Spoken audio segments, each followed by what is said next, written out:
evening, everybody at Shalom Divine Television. Shalom divine TV பார்க்கிற உங்கள் அனைவருக்கும் என்னுடைய மாலை வணக்கத்தை தெரிவித்துக் கொள்கிறேன்.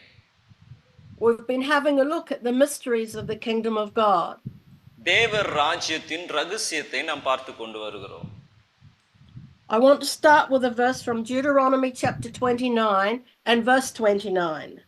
உபாகமம் 29 29ஆம் வசனத்திலிருந்து நான் பார்க்க விரும்புகிறேன். It says, the secret things belong to the Lord our God, but those things which are revealed belong to us and to our children forever, that we may do all the words of this law. மறைவானவைகள் நம்முடைய தேவனாகிய கர்த்தருக்கே உரியவைகள், வெளிப்படுத்தப்பட்டவைகளோ இந்த நியாயப்பிரமாணத்தின் வார்த்தைகளை படியெல்லாம் செய்யும்படிக்கு நமக்கு நம்முடைய பிள்ளைகளுக்கும் என்றென்றைக்கும் உரியவைகள். From this we learn that there are some things in God's word that are secret. இந்த வசனத்திலிருந்து நாம் கற்றுக்கொள்ளுகிற ஒரு காரியம் என்னவென்றால், தேவனுடைய வார்த்தைகளில் சில ரகசியங்கள் இருக்கிறது. But those things are revealed to us and to our children. ஆனால் அந்த சில ரகசியங்களை நாம் பார்க்கிறோம், நமக்கும் நம்மளுடைய பிள்ளைகளுக்கும் தேவன் வெளிப்படுத்தி இருக்கிறார். That's why when we read the word of God, it's not just an ordinary book. ஆகவே தான் வேதத்தை வாசிக்கும் போது இது ஏதோ ஒரு சாதாரண புத்தகத்தை போல நாம் எடுத்துக்கொள்ள முடியாது. That's why before you read it, you should always pray and ask God to give you revelation. ஆகவே நீங்கள் வேதத்தை வாசிப்பதற்கு முன்பதாக தேவரீர் எனக்கு வெளிப்பாடை தாருங்க என்று சொல்லி செபித்து பின்பு வேதத்தை நீங்கள் வாசியுங்க. Because here it says the secret things belong to the Lord, but these things which are revealed to us and our children. இங்கே ஆகவே தான் சொல்லப்படுகிறது, மறைவானவைகள் அது நம்முடைய தேவன் ஆகிய கர்த்தருடையது, வெளிப்படுத்தப்பட்டவைகளோ அது நம்மளுடைய பிள்ளைகளுக்கு என்றென்றைக்கும் உள்ளது என்று நாம் வாசிக்கிறோம். Last week we looked at how Jesus talked in parables. போன வாரத்திலே இயேசு எப்படி ஓமையின் மூலமாய் பேசினார் என்று பார்த்தோம். He talked to the disciples in the morning and the multitudes, and then in the evening he would explain the parable to his disciples. சீஷர்களுக்கும் திரளான ஜனங்களுக்கும் காலையிலே அவர் ஓமைகளின் மூலமாய் அவர் செய்தியை கொடுத்து மாலையிலே சீஷர்களுக்கு அதை விளக்கி காண்பித்தார். Now a parable is a natural story but with a heavenly meaning. நாம் பார்க்கிறோம், இந்த ஓமைகள் என்று சொல்லும் பொழுது அது இயற்கை சம்பவங்கள் அல்லது ஒரு கதையை போல பரலோக காரியங்களை குறித்து வெளிப்படுத்தக்கூடியதாய் இருக்கிறது. So when we read a parable, we need to be asking what is the hidden meaning in the parable. ஆகவே நாம் ஓமைகளை வாசிக்கும் பொழுது நமக்குள்ளே ஒரு கேள்வி எழும்ப வேண்டும், இதை எதற்காக அவர் சொன்னார் என்று சொல்லி. Last week we looked at the parable from Matthew 13 of the 4 different types of soil. நம்ம போன நாட்களிலே மத்தேயு சுவிசேஷம் 13ஆம் அதிகாரத்திலே 4 விதமான நிலங்களை குறித்து நாம் பார்த்தோம். We learned that the seed was always good, but there were 4 different types of soil depending on how our hearts respond. நாம் பார்க்கிறோம், விதை அது எல்லா இடங்களுக்கும் நல்லதாக தான் இருக்கிறது, ஆனால் அதை ஏற்றுக்கொள்ளுகிற நிலமானது அல்லது நம்மளுடைய இருதயமானது எப்படி இருக்கிறது என்பதை தான் அது வெளிப்படுத்துகிறது. If our hearts are very hard like ground that's trodden down, then the birds of the air come and take the seed. நம்மளுடைய இருதயம் கடினம் உள்ளதாய் விதை உள்ளே போகக்கூடாததாய் காணப்படும் என்றால் பிசாசானவன் எளிதிலே அந்த வார்த்தை எடுத்து கொண்டு போய் விடுவான். And then you have the seed that falls among the stones, and it grows up very quickly, but it also withers very quickly. நாம் அவ்விதமாய் பார்த்தோம், கண் பாறைகள் இருக்கிற இடத்திலே விதைக்கப்பட்டது வேகமாய் வளருகிற அதே வேகத்திலே அது பட்டு போகிறது என்று நாம் பார்க்கிறோம். This represents when troubles come, people quickly fall away because of the trouble. நாம் பார்க்கிறோம், பிரச்சனைகள் வரும்பொழுது வார்த்தையை கேட்டவர்கள் சீக்கிரமாய் விழுந்து போகிறார்கள். Then you had the seed that fell among the thistles and it got choked. நாம் பார்க்கிறோம், சில முட்செடிகள் மத்தியிலே விதைக்கப்பட்டது, அது குத்தப்பட்டது. Now the thistles represent the cares of the world and the busyness of life. நாம் இந்த முட்கள் எதற்கு அடையாளம் என்றால் உலக கவலைகளும் இங்கே இருக்கிற நேர கழிப்புகள் காரணமாக இருக்கிறது. So there was no fruit because the seed got choked. அதனாலே அதற்கு கனி கொடுக்க முடியவில்லை. காரணம் இந்த உலக கவலைகள் அதை குத்திக் கொண்டே இருக்கிறது. Then we saw there was the seed that fell among the good seed and produced 100-fold, 60-fold and 30-fold. அதை தொடர்ந்து பார்க்கிறோம், விதையானது நல்ல நிலத்திலே விதைக்கப்பட்டு 100 மேனியும் 60 மேனியும் 30 மேனியுமாய் அது கனி கொடுத்தது. And this good soil was where the seed fell on hearts that were open to obey and hearts that were open to respond to God. இந்த நல்ல நிலம் என்று சொல்லும்போது அந்த தேவ வார்த்தைகளை ஏற்றுக்கொண்டு அதன்படி செய்யக்கூடியதாய் காணப்பட்டதினாலே அதிலே கனி உண்டாயிற்று. The Bible uses the terms our ears being able to hear and our eyes being able to see and our hearts being able to perceive. நாம் பார்க்கிறோம், வேதம் இவ்விதமாய் சொல்லுகிறது, நம்மளுடைய செவிகள் கேட்க, நம் கண்கள் காண, இருதயம் அதை புரிந்து கொள்ள என்று நாம் வாசிக்கிறோம். So today we come to the next parable, which is the parable of the wheat and the tares.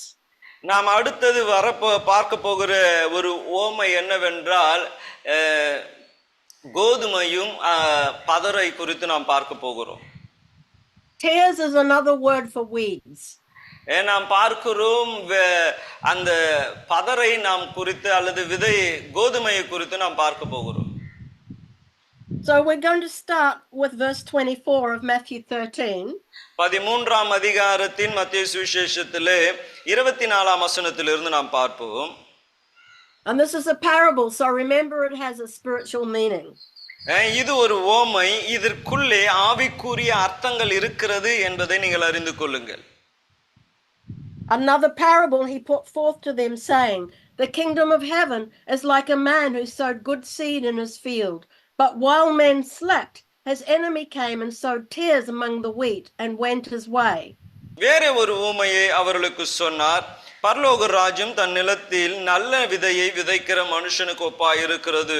மனுஷர் நித்திரை பண்ணுகையில் அவருடைய சத்துரு வந்து கோதுமைக்குள்ளே களையை விதைத்து விட்டு போனான். So the man sowed good seed, but then the enemy came and sowed bad seed in the same soil. ஒரே நிலத்திலே அவர்கள் நல்ல விதையை விதைத்திருக்கும் பொழுது சத்துரு வந்து அதிலே தீமையும் விதைத்துட்டு போனான். Verse 26, but when the grain had sprouted and produced a crop, then the tares also appeared.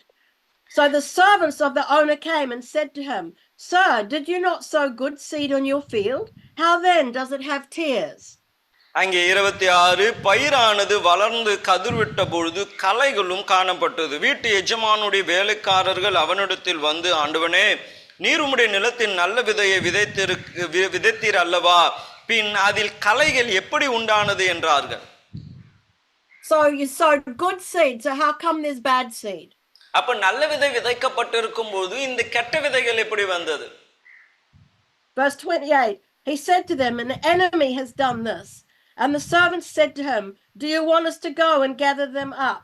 But he said, no, lest while you gather up the tares, you also uproot the wheat with them. அங்கே 28ஆம் வசனம், அதற்கு அவன் சத்ரு அதை செய்தான் என்றார். அப்பொழுது வேலைக்காரர்கள், நாங்கள் போய் அவைகளை பிடுங்கி போட உமக்கு சித்தமா என்று கேட்டார்கள். அதற்கு அவன், வேண்டாம், களைகளை பிடுங்கும்போது நீங்கள் கோதுமையை கூட வேரோடு பிடுங்காதபடிக்கு இரண்டும் அறுப்பு மட்டும் வளர விடுங்கள். When they're baby plants, it's very hard to tell the difference. அந்த விதைகளானது சின்னதா இருக்கும் பொழுது இது களையா இது கோதுமையா என்று கண்டுபிடிப்பது கடினமானது. Verse 30 says, let both go together until the harvest, and at the time of harvest I will say to the reapers, first gather together the tares and bind them into bundles to burn them, but gather the wheat into my barn. 30ஆம் வசனம், அறுப்பு காலத்திலே நான் அறுப்புக்காரர்களை நோக்கி, முதலாவது களையை பிடுங்கி அவைகளை சுட்டெறியுங்கள், சுற்றெரிக்கிறதற்கு கட்டுகளை கட்டுங்கள், கோதுமையையோ என் களஞ்சியத்தில் சேர்த்து வையுங்கள் என்பேன் என்று சொன்னான் என்றார். You see, at the time of harvest, it's very easy to tell which is wheat and which is tares. அறுப்பு காலத்திலே தான் எது கோதுமை எது களை என்று கண்டுபிடிக்க முடியும். The wheat is golden brown and it bends down in the wind. நாம் பார்க்கிறோம் இந்த கோதுமையானது அது நல்லாய் வளர்ந்து அது அழகான நிறத்தோடு கூட அது வளைந்து கொடுக்கக்கூடியதாய் இருக்கும். The tares are black and they stand up straight. ஆனால் இந்த களைகளோ அது கருத்த நிறத்திலே அது நேராய் நின்று கொண்டு இருக்கும். Most of the tares are probably poisonous plants. சில களைகள் அது விஷம் நிறைந்த களைகளாய் கூட இருக்கக்கூடும். And he said, wait till the time of harvest, then you can see which is which. And first take the tares, bind them together and put them in the fire.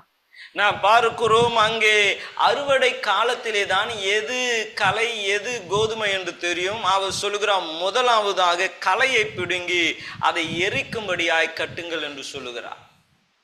And then gather the wheat and put it into the barn, which is the good harvest. அதை தொடர்ந்து அவர் சொல்லுகிறார் கோதுமையை அதை தொடர்ந்து நீங்கள் களஞ்சியத்தில் சேருங்கள் என்று சொல்லுகிறார். அது நல்ல விதைகளுக்கு ஒப்பாயிருக்கிறது. Then we see in the evening they came to Jesus and asked him to explain the parable to them. அப்ப மாலை நேரம் வந்தபோது சீஷர்கள் இயேசுவினிடத்திலே வந்து அதை விளக்கி சொல்லும்படி கேட்டிருந்தார்கள். Verse 37, he answered and said to them, he who sows the good seed is the Son of Man. That's Jesus Christ. அங்கே 37ஆம் வசனம் சொல்லுகிறது பிரதியுத்தரமாக நல்ல விதையை விதைக்கிறவன் மனுஷகுமாரன் இயேசுவுக்கு ஒப்பாய் சொல்லப்படுகிறது. Verse 38, the field is the world. The good seeds are the sons of the kingdom, but the tares are the sons of the wicked one.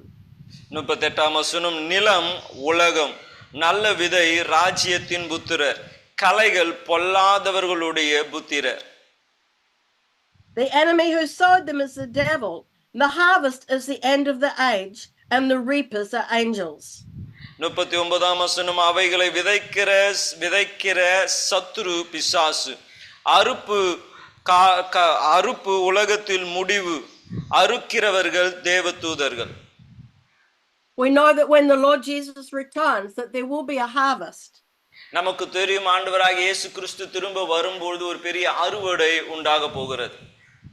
What is of no use will be thrown into the fire, but the wheat, the good seed, will remain. ஒன்றுக்கும் பிரயோஜனம் அற்றதாய் இருக்கிறவைகள் அக்னியிலே போடப்படும், ஆனால் பிரயோஜனம் உள்ளவை அவைகள் தேவ ராஜ்யத்திலே சேர்த்துக் கொள்ளப்படும். Verse 40, therefore as the tares are gathered and burned in the fire, so it will be at the end of this age. ஆதலால் களையை சேர்த்து அக்னியில் சுட்டெரிக்கிறது போல இவ்வுலகத்தின் முடிவிலே நடக்கும். Verse 41, the Son of Man, that's Jesus Christ, will send out his angels, and they will gather out of his kingdom all things that are feigned, and those who practice lawlessness, and will cast them into the furnace of fire.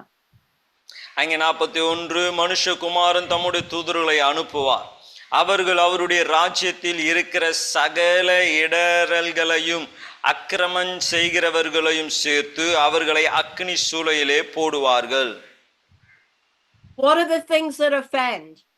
அப்ப எவைகள் எல்லாம் அவருக்கு எதிர்த்து அவரை கடினப்படுத்துகிற காரியமாய் இருக்கிறது? These are the things against the kingdom of God. இவைகள் எல்லாம் தேவ ராஜ்யத்திற்கு விரோதமானவைகளாய் இருக்கிறது. These are the things of anger and jealousy and lust and unforgiveness. மன்னியாமை கோபம் எரிச்சல் இப்படிப்பட்டவைகள் தேவனுக்கு விரோதமானதாய் காணப்படுகிறது. The things of bitterness, the things of witchcraft, the things of rebellion.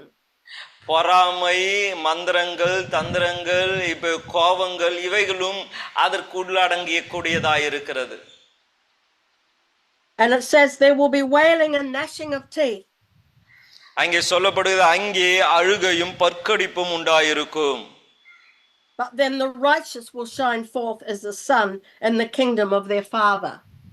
அப்பொழுது நீதிமான்கள் தங்கள் பிதாவின் ராஜ்யத்திலே சூரியனை போல பிரகாசிப்பார்கள் என்று வாசிக்கிறோம். So we need to notice that the evil tears are removed first. அப்ப நமக்கு தெரிய வேண்டும் துன்மார்க்கர்கள் முதலாவதாக அந்த களைகளானது பிடுங்கப்படும். and then the good wheat remains. அதை தொடர்ந்து நீதிமான்கள் நல்ல விதைகள் கோதுமைகள் அது நிலைநிறுத்தப்படும். Many people get that back to front. ஆனால் அநேகர் இதை மாற்றி புரிந்து கொள்கிறார்கள். So we talked about how parables contain mysteries. நம்ம ஏற்கனவே நான் சொல்லி இருந்தேன் எப்படி ஓமைகள் ரகசியங்களை அடக்கி வைத்திருக்கிறது என்று சொல்லி. So what is the mystery of this parable? அப்ப இந்த ஓமையினுடைய ரகசியம் என்ன? I said to you that the wheat bends in the wind, and that's a sign of humility. நான் ஏற்கனவே உங்களுக்கு நான் சொல்லி இருந்தேன் இந்த கோதுமையானது அது காற்றிலே வளைந்து கொடுக்கும், அது தாழ்மையை காண்பிக்கிறது. But the tares stand up straight and tall and rebellious. ஆனால் இந்த களைகளோ அது நேராக நிமிர்ந்து நிற்கும், அது பெருமையை காண்பிக்கிறது. They are a symbol of pride. அது பெருமைக்கு அடையாளங்களாய் இருக்கிறது. In Proverbs 22 and verse 4, it says the reward for humility and the fear of the Lord is riches, honor and life. அங்கே நீதிமொழிகள் 22ஆம் அதிகாரம் 4ஆம் வசனம் சொல்லுகிறது, தாழ்மைக்கு கர்த்தருக்கு பயப்படுகிறதிலும் வரும் பலன் ஐஸ்வர்யமும் மகிமையும் ஜீவனுமாம். When it says the fear of the Lord, it's not talking about being afraid, but rather having an awe of God. இங்கே கர்த்தருக்கு பயப்படுதல் என்று சொல்லும்போது அவரை பார்த்து பயப்படுகிறதல்ல, அவரை குறித்ததான ஒரு கனம், அவரை குறித்ததான ஒரு மதிப்பு உடையவர்களாய் இருக்கிறதை காண்பிக்கிறது. Just as we pray, our Father which art in heaven, hallowed or holy, honored be your name. எப்படி நாம் இயேசு சொல்லிக் கொடுத்த ஜெபத்திலே பரமண்டலங்களில் இருக்கிற எங்கள் பிதாவே உம்முடைய நாமம் மகிமைப்படுவதாக என்பதை போலவே. So it's having a healthy respect for God. அது ஒரு கனமும் மதிப்பையும் கர்த்தருக்கு கொடுக்கிற ஒரு காரியமாய் நம்மளுடைய வாழ்க்கை இருக்க வேண்டும். It's not showing rebellion and pride. நாம் தேவனுக்கு எதிர்த்து நிற்கிறவர்களாகவோ அல்லது பெருமை உள்ளவர்களாகவோ இருக்கக்கூடாது. Psalm 10 and verse 12 tells us, do not forget the humble. சங்கீதம் 10ஆம் அதிகாரம் 8ஆம் வசனம் சொல்லுகிறது, தாழ்மை உள்ளவர்களை மறந்து விடாதீர்கள். And then verses 17 to 18 go on to say, you have heard the desire of the humble, you will prepare their heart, you will cause your ear to hear, to do justice to the fatherless and the oppressed, that the man of earth may oppress no more. அங்கே 17 18ஆம் வசனம் சங்கீதம் 10 வாசிக்கிறோம், கர்த்தாவே சிறுமைப்பட்டவர்களுடைய வேண்டுதலை கேட்கிறீர், அவர்கள் இருதயத்தை ஸ்திரப்படுத்துவீர், மண்ணான மனுஷன் இனி பலவந்தம் செய்ய தொடாதபடிக்கு தேவரீ திறக்கற்ற திக்கற்ற பிள்ளைகளுக்கு ஒடுக்கப்பட்டவர்களுக்கும் நீதி செய்ய உம்முடைய செவிகளை சாய்த்து கேட்டு அருள்வீர். We know that God hears the cry of the humble. நாம் பார்க்கிறோம் சிறுமைப்பட்டவர்களுடைய விண்ணப்பங்களை கேட்க அவர் செவி திறந்திருக்கிறது. Jesus himself modeled a servant leadership. நாம் பார்க்கிறோம் ஆண்டவராகிய இயேசு கிறிஸ்துவே அவர் தாழ்மையின் கோலம் எடுத்தவராயிருந்தார். He told us not to lord it over others, and that a disciple is not above his teacher or a servant above his master. நாம் யாரையும் ஆளுகை செய்கிறவர்களாய் இல்லாமல் சீஷர்கள் எப்பொழுதும் எஜமானனுக்கு கீழ்ப்பட்டு இருக்கிறது போலவே இருக்க வேண்டும் என்று நாம் உபதேசம் கேட்டு இருக்கிறோம். Then we have Matthew 18 and verses 2 to 5. மத்தேயு சுவிசேஷம் 8ஆம் அதிகாரம் 2ல இருந்து 5ஆம் வசனம் வரைக்கும் நாம் வாசிப்போமே என்றால், Jesus put a little child in their midst and said, surely I say to you, unless you are converted and become as little children, you will by no means enter the kingdom of heaven. Therefore, whoever humbles himself as this little child is greatest in the kingdom of heaven. Whoever receives one little child like this in my name receives me. அங்கே 2ஆம் வசனத்திலிருந்து நான் வாசிக்கிறேன், இயேசு ஒரு பிள்ளையை தம்மிடத்தில் அழைத்து அதை அவர்கள் நடுவிலே நிறுத்தி, நீங்கள் மனம் திரும்பி பிள்ளையை போல் ஆகாவிட்டால் பரலோக ராஜ்யத்தில் பிரவேசிக்க மாட்டீர்கள் என்று மெய்யாகவே உங்களுக்கு சொல்லுகிறேன். ஆகையால் இந்த பிள்ளையைப் போல தன்னை தாழ்த்துகிறவன் எவனோ அவன் பரலோக ராஜ்யத்தில் பெரியவனாய் இருப்பான். இப்படிப்பட்ட ஒரு பிள்ளையை என் நாமத்து நிமித்தம் ஏற்றுக்கொள்ளுகிறவன் என்னை ஏற்றுக்கொள்ளுகிறான். So Jesus was teaching not to be prideful, but to humble ourselves like a child. தேவன் நமக்கு போதிக்கிற காரியம் நாம் பெருமை உள்ளவர்களாய் அல்ல, ஒரு குழந்தையை போல தாழ்மை உள்ளவர்களாய் இருக்க வேண்டும் என்று சொல்லி விரும்புகிறார். And whoever humbles himself as a child is greatest in the kingdom. நாம் பார்க்கிறோம், ஒரு குழந்தையை போல தன்னை தாழ்த்துகிறவன் தேவ ராஜ்யத்தில் பெரியவனாய் இருப்பான் என்று வேதம் சொல்லுகிறது. Jesus himself set the example and humbled himself. இயேசுவே அவர் நமக்கு ஒரு எடுத்துக்காட்டாக தன்னை அவர் தாழ்த்தினார். We read Philippians 2 and verses 6 to 9. பிலிப்பியர் 2ஆம் அதிகாரம் 6ஆம் வசனத்திலே இருந்து 9ஆம் வசனம் வரைக்கும் நாம் வாசிக்க போகிறோம். And it says, who, being in the form of God, did not consider it robbery to be equal with God, but made himself of no reputation, taking the form of a bondservant and coming in the likeness of man. அங்கே சொல்லப்படுகிற அவர் தேவனுடைய ரூபமாய் இருந்தும் தேவனுக்கு சமமாய் இருப்பதை கொள்ளையாடின பொருளாய் எண்ணாமல் தம்மை தாமே வெறுமையாக்கி அடிமையின் ரூபம் எடுத்து மனுஷ சாயல் ஆனார்.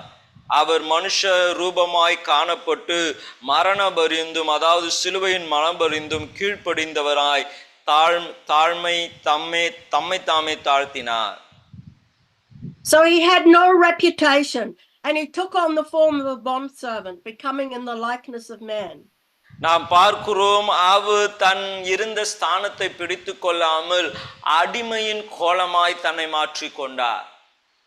In heaven, Jesus had a throne and he was clothed with glory. நாம் பார்க்கிறோம், பரலோகத்திலே அவருக்கு சிங்காசனம் இருக்கிறது, மகிமையை உடுத்தி கொண்டிருக்கிறவராயிருந்தார். He gave that up to take on the form of man.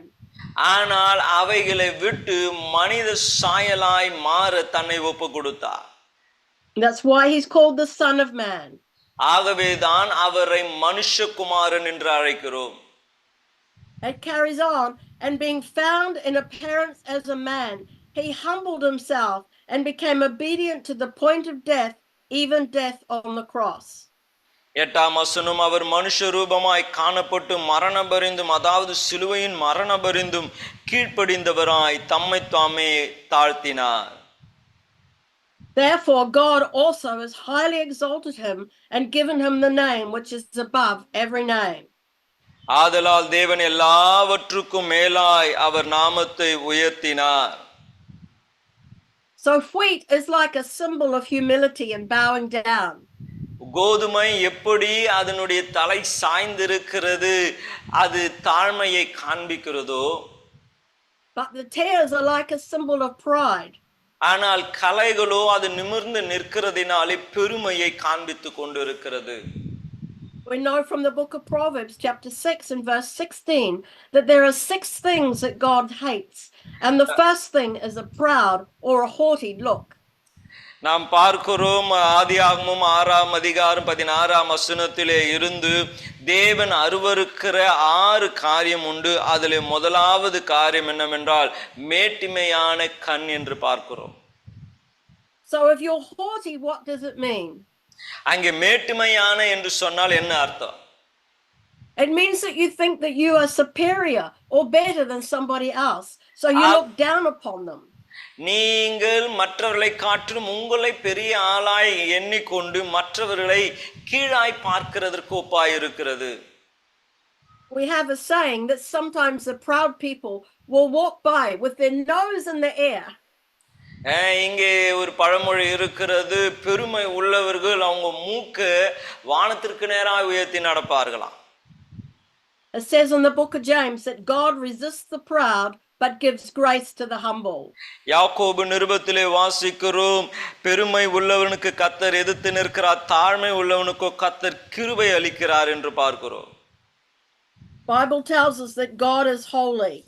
வேதம் சொல்லுகிறது தேவன் பரிசுத்தம் உள்ளவராய் இருக்கிறார். And we are also to be holy.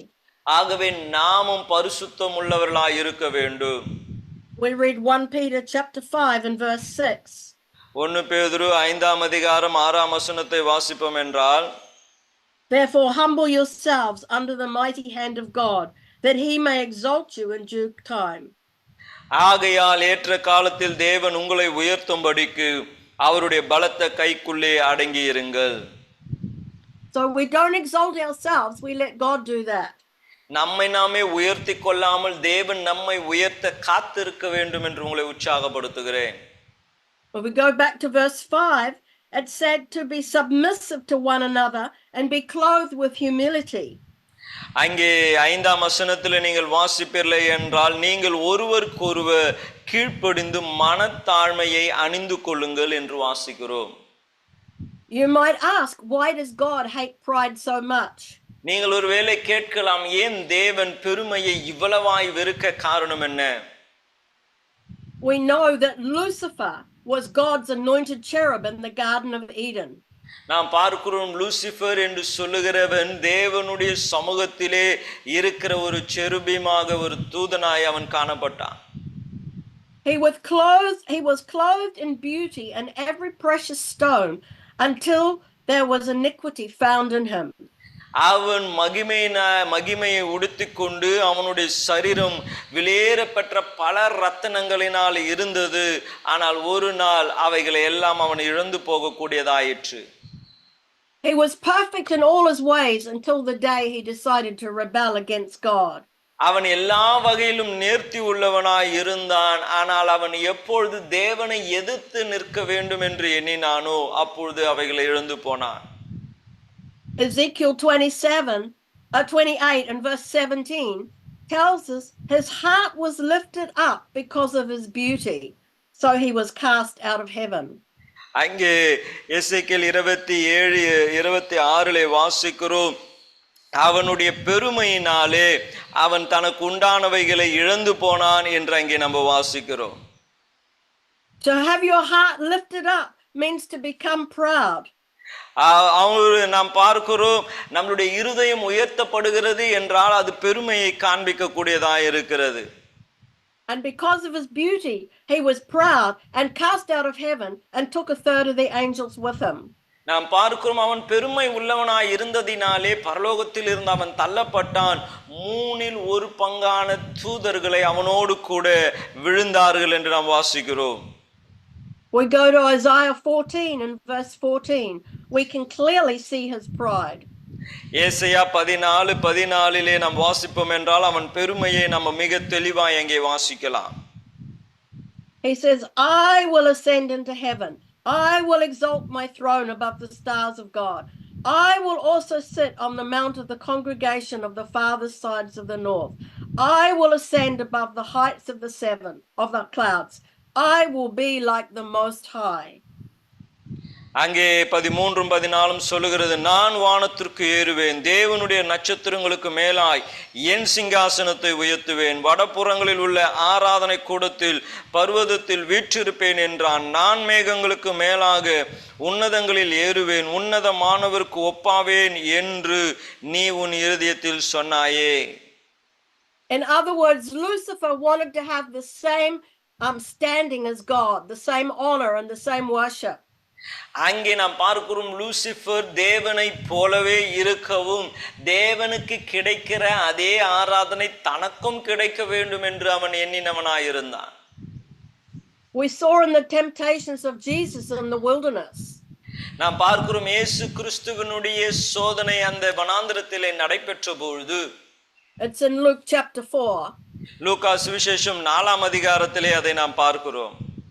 How the devil came to him and said, if you will bow down and worship me, I will give you all these kingdoms of the world. எப்படி பிசாசு இயேசுவினிடத்திலே வந்து, நீ என்னை சாஷ்டாங்கமாய் பணிந்து கொண்டால் உலகத்தில் உள்ள சகலத்தையும் நான் உனக்கு கொடுக்கிறேன் என்று சொன்னான். The devil had the authority to give it to Jesus because he stole it in the Garden of Eden. Eden தோட்டத்திலே அவன் இவைகளை திருடினபடினாலே அவைகளை தேவனிடத்திலே கொடுக்கக்கூடிய அதிகாரம் பிசாசுக்கு இருந்தது. And so if we put on humility, then we can stand against pride. அப்ப நாம் தாழ்மையை தரித்து கொண்டால்தான் பெருமையை எதிர்த்து நிற்க முடியும். This is one of the important keys of the kingdom. தேவ ராஜ்யத்தினுடைய முக்கியமான ஒரு காரியம் இவைகளாயிருக்கிறது. The other thing about this parable is that it's about the end of the age. அடுத்து இதை குறித்ததான ஒரு ஓமை என்னவென்றால் உலகத்தின் முடிவை குறித்து நாம் பார்க்கிறோம். Time when Jesus Christ will return to the earth. இயேசு கிறிஸ்து பூமிக்கு திரும்பி வரக்கூடியதை குறித்து இந்த ஓமையிலே நமக்கு சொல்லப்படுகிறது. But he's coming to rule and to reign on the earth. அவர் இந்த பூமியை ராஜரீகம் பண்ணவும் இதை ஆளுகை செய்யும்படியாய் திரும்ப வரப்போகிறார். Bible says every eye will see him. வேதம் சொல்லுகிறது எல்லா கண்களும் அதை காணும். It's a very special time that we look forward to. இது ஒரு மிகவும் ஒரு முக்கியமான நாட்கள், அதை எதிர்பார்த்து தான் நாம் வாழ்ந்து கொண்டு இருக்கிறோம். That's why we need to have our hearts ready. ஆகவே தான் நம்மளுடைய இருதயத்தை நாம் நேர்த்தியாய் வைத்துக் கொள்ள வேண்டும். We need to remove the things of offense. தேவனுக்கு எதிர்த்து நிற்கிற எல்லா காரியங்களும் நம்மை விட்டு மாற்றி போட வேண்டும். The things of anger, lust, jealousy and bitterness. கோபங்கள், எரிச்சல்கள், இச்சைகள், பொறாமைகள், மன்னியாமை இவைகள் எல்லாம் நம்மை விட்டு அகற்ற வேண்டும். If you have somebody that you can't forgive, I encourage you to take it to God and really try and forgive. ஒருவேளை உங்களாலே யாரோ ஒருவரை மன்னிக்க கூடாமல் இருக்கிறது என்றால் இந்த நேரத்திலே நான் உங்களை உற்சாகப்படுத்துகிறேன், தேவனிடத்திலே அவரை கொண்டு போய் அவரை மன்னியுங்க. It's not for your sake, but it's not for the other person's sake, but it's for your sake. மற்றவர்களுக்காக அல்ல, உங்களுடைய ரட்சிப்புக்காக, உங்களுடைய மனம் திரும்புதலுக்காக அதை செய்ய உங்களை நான் உற்சாகப்படுத்துகிறேன். Because when you forgive, you say, I'm not going to take revenge. நான் மன்னிக்கிறேன் என்று சொல்லும்போது நான் பழி வாங்க போவதில்லை என்பதை நீங்கள் சொல்லுகிறீர்கள். It doesn't mean you agree with the sin, but just that you will leave it to God. நீங்கள் அதற்கு அவங்க செஞ்சது சரி என்று ஒத்துக்கொள்ளவில்லை, ஆனால் அந்த தவறை நீங்கள் தேவனுடைய கரத்தில் ஒப்பு கொடுக்கிறீர்கள். We saw how the tares, which are the bad seed, were gathered up first at harvest time and thrown into the fire. நாம் பார்க்கிறோம், களையானது தான் முதலிலே சேர்க்கப்பட்டு அது அக்கினியிலே போடப்படுகிறது என்று நாம் பார்க்கிறோம். But the wheat remained and was gathered into the barn. கோதுமையோ அவைகள் அவருடைய களஞ்சியத்திலே சேர்க்கப்பட்டது. The tares are a sign of pride and the wheat is a sign of humility. களையானது பெருமைக்கு அடையாளமாகவும் கோதுமையானது தாழ்மைக்கு அடையாளமாகவும் இருக்கிறது. I pray that you will understand and know the difference. நான் ஜெபிக்க விரும்புகிற காரியம் தேவன் இந்த புரிந்து கொள்ளுதலை உங்களுக்கு கட்டளையிடுவாராக என்று சொல்ல. Let us pray. ஜெபிப்போமே. Lord, we thank you for your word today. ஆண்டவரே, இந்த நல் வார்த்தைகளுக்காக நான் நன்றி செலுத்துகிறேன். Help us to get rid of everything that offends you. உம்மை காயப்படுத்துகிற, உமக்கு எதிர்த்து நிற்கிற எல்லா காரியங்களையும் விட்டு மனம் திரும்ப எங்களுக்கு உதவி செய்யும். Lord, if there's any pride in our hearts, Lord, we repent of that. ஆண்டவரே, எங்களுக்குள்ளே பெருமை இருக்குமே என்றால் அவைகளுக்காக நாங்கள் மனம் திரும்புகிறோம். Lord, we pray that you will clothe us with humility. எங்களை தாழ்மையிலே ஆண்டவரே நீர் மூடும்படியா நான் ஜெபிக்கிறேன். Lord, that we will learn to submit to one another. ஆண்டவரே, ஒருவருக்கு ஒருவர் கீழ்ப்படிய எங்களுக்கு நீர் உதவி செய். Lord, get rid of the I-wanting business in our lives. ஆண்டவரே, எங்களுக்குள் இருக்கிற மேட்டிமையான கண் பார்வைகளை மாற்றி போடும். Lord, get rid of any rebellion in our lives. எங்களுக்குள் இருக்கிற எல்லா எதிர்த்து நிற்கிற காரியங்களையும் மாற்றி போடும். Lord, we worship you. ஆண்டவரே, உம்மை நாங்கள் ஆராதிக்கிறோம். We honor you. உம்மை கனப்படுத்துகிறோம். And we say, Lord, forgive us of everything unclean. ஆண்டவரே, அசுத்தமான எல்லாவற்றையும் எங்களுக்கு மன்னியும் என்று நாங்கள் ஜெபிக்கிறோம் அப்பா. Lord, for those people that are listening tonight, I pray that you will bless them. இந்த இரவிலே இந்த செய்தியை கேட்கிற ஒவ்வொருவரை கூட நீர் ஆசீர்வதிக்கும்படியா நான் ஜெபிக்கிறேன். I pray that they will understand the difference between pride and humility. பெருமைக்கும் ஆண்டவரே தாழ்மைக்கும் உள்ள வித்தியாசங்களை அவர்கள் புரிந்து கொள்வார்களாக. And Lord, that they might choose to walk in humility. ஆண்டவரே, தாழ்மையில் அவர்கள் நடக்க தீர்மானிப்பார்களாக. Lord, we bless your people in Jesus' name. உம்முடைய ஜனத்தை இயேசுவின் நாமத்திலே ஆசீர்வதிக்கிறேன் நல்ல பிதாவே. Amen. ஆமென். God bless. கர்த்தர் உங்களை ஆசீர்வதிப்பாராக.